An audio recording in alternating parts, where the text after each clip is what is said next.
Cuando estábamos bastante próximos de aquel baluarte, salieron de las murallas un teniente y 4 o 5 soldados desarmados con bandera blanca que agitaban los brazos en señal de rendición. En vista de esta actitud, salí del vehículo juntamente con 2 guardias.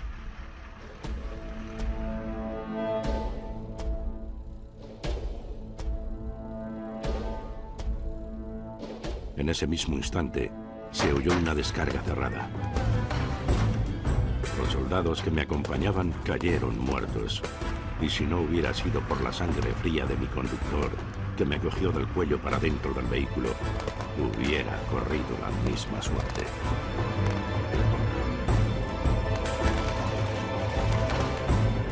Este suceso provocó el inicio del combate.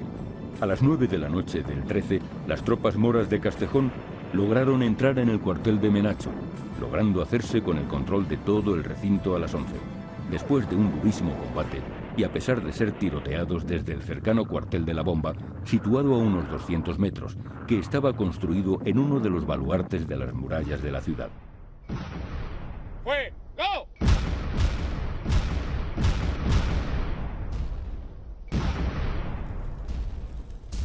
¡Fuego!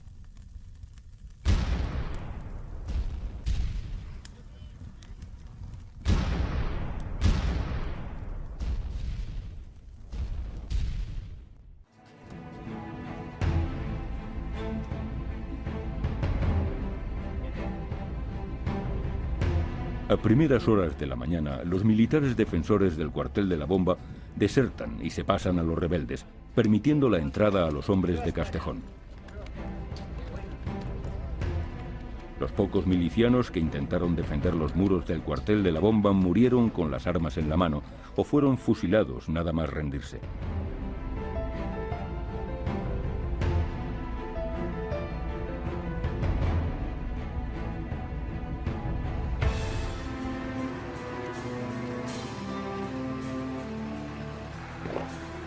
A la 1 del mediodía del día 14, los legionarios de la Quinta Bandera y del segundo Tabor de Ceuta de Amador de los Ríos, procedentes del cuartel de la Bomba, empiezan a avanzar por la calle de Pedro de Valdivia. Toman la plaza de Minayo y la de Toros y calles adyacentes. Van combatiendo para poder llegar al centro de la ciudad, a la catedral en la Plaza de España. Puigdengolas, jefe republicano de la guarnición de la ciudad, huye a Portugal por la Puerta de Palmas, acompañado del comandante Bertomeo Bisquer y del capitán Guillermo de Miguel.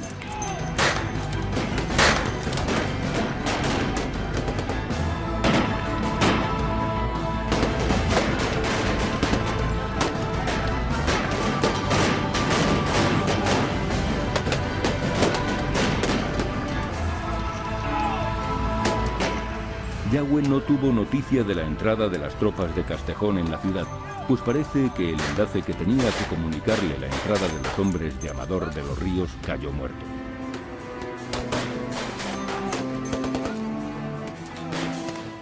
A última hora de la mañana del día 14, Yagüe ordenó a la Cuarta Bandera de la Legión y al segundo Tabor de Regulares de Tetuán que se lanzaran al ataque contra las murallas de Badajoz.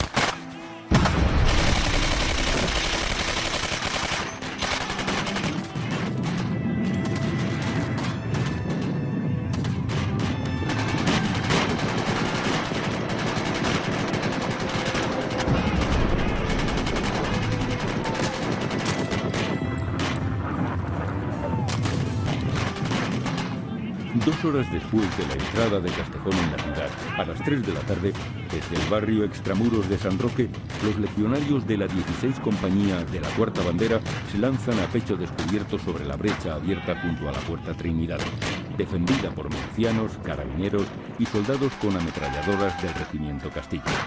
Las murallas habían resistido bien los bombardeos, lo que les obligó a lanzarse al asalto.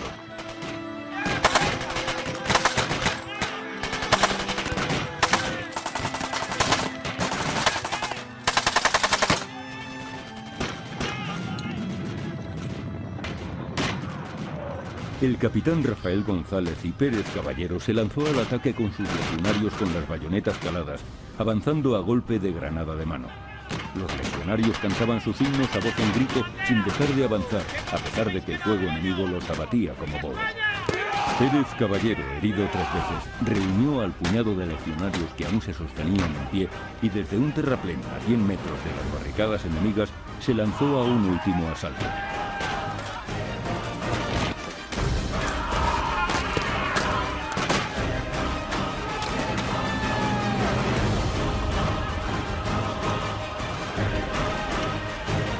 Solo lograron cruzar por las trincheras enemigas el capitán Pérez Caballero y un cabo. Poco después llegaron otros 13 legionarios más, los únicos que quedaban de los 90 hombres que formaban la 16 compañía. Pérez Caballero informó a Asensio: atravesé la brecha, tengo 14 hombres, no necesito refuerzos.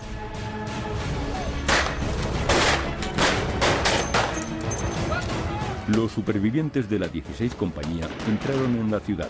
Avanzaban siendo hostigados por pequeños grupos de fugitivos que les disparaban desde las esquinas y sufriendo el fuego de fusilería que les hacían desde la torre de la catedral.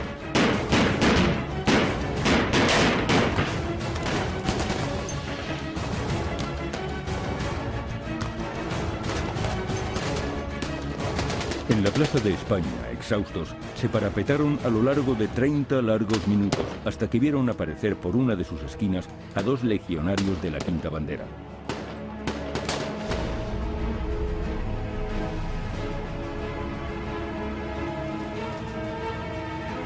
Simultáneamente, el segundo tabor de Tetuán del comandante Serrano Montaner había entrado en Badajoz por la puerta de Carros y la puerta almohade semienterrada de la Alcazaba. Liberaron a los 194 guardias civiles y 60 guardias de asalto presos, junto a varios oficiales y numerosos derechistas detenidos en la prisión provincial y en el cuartel de San Agustín, que seguían vivos gracias a estar protegidos por oficiales y soldados del Castilla que habían desertado para protegerlos. A la victoria de los asaltantes contribuyó el que hubiese entre los defensores de Badajoz, entre los oficiales y soldados del regimiento Castilla, muchos partidarios de los sublevados.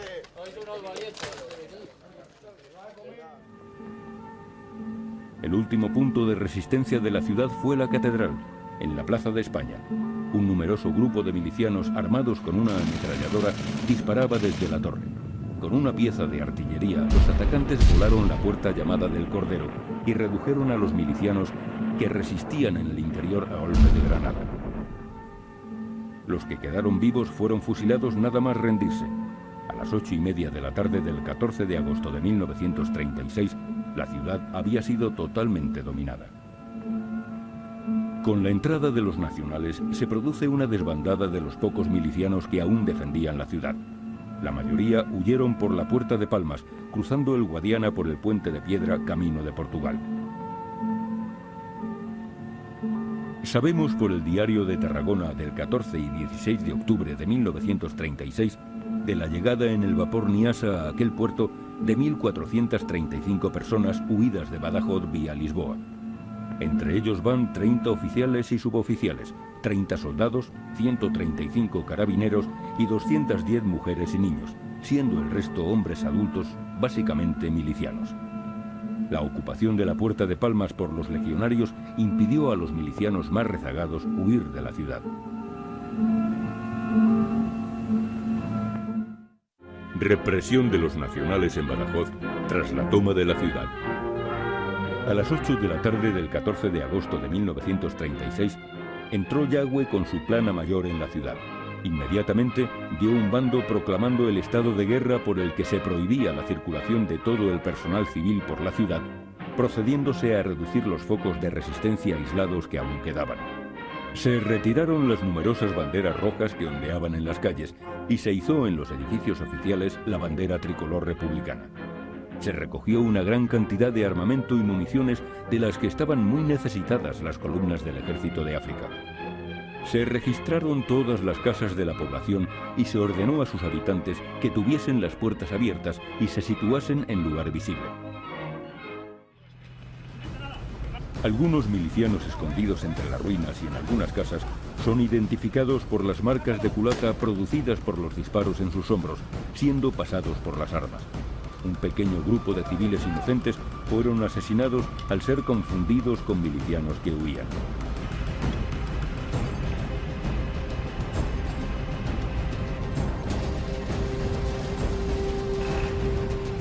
En el interior de la ciudad se hicieron pocos prisioneros.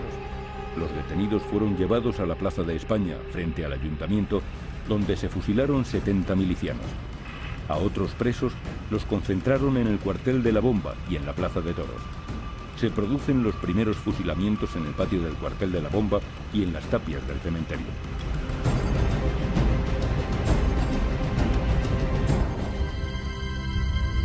La represión pronto pasó de los militares a manos de los falangistas, guardias civiles y derechistas de la ciudad. El ejército de África no podía frenar su avance.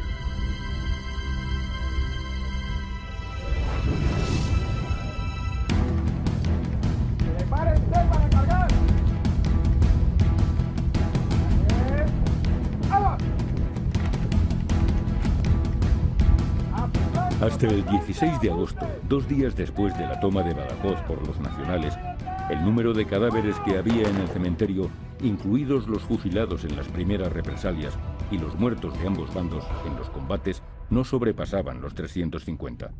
De estos, 44 eran soldados nacionales muertos durante el asalto.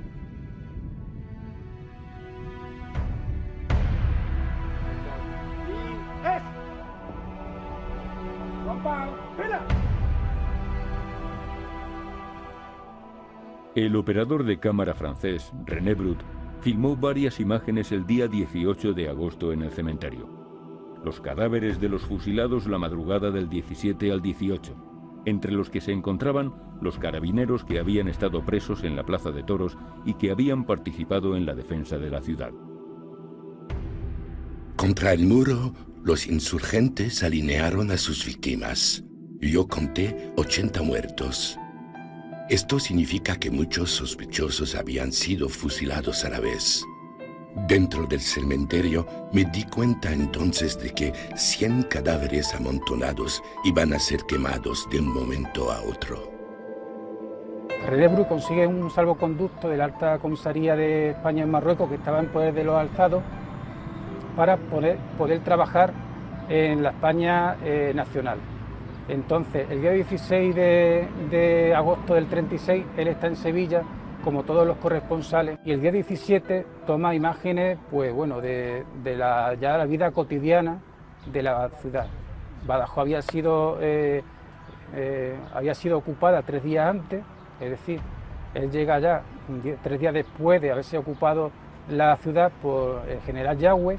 El Yagüe ya no estaba aquí en Badajoz, ya se había ido, pero él capta ese día 17 la escena cotidiana de la plaza, es decir, pues se ve soldados, se ve legionarios, se ve niños, se ve ciudadanos que llevan en el brazo una señal blanca, que eran los que podían circular en esos días, porque tenían garantía de que era persona de orden.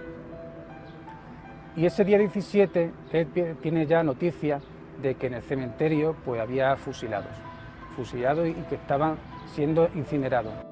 La mañana del 18 de agosto, René Brut y el corresponsal del Intransigent, un periódico de París, lograron burlar a su escolta y fueron a visitar el cementerio de Badajoz.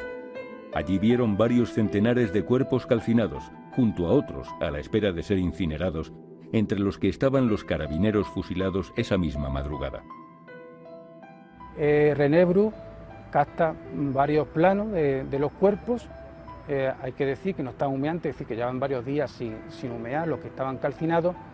Varios planos también de los que estaban sin calcinar, y varias secuencias de los carabineros que habían sido fusilados en esa madrugada. Entonces, pues se puede distinguir perfectamente el uniforme de carabinero y se puede distinguir la gorra de carabinero y la insignia. Las cifras que los historiadores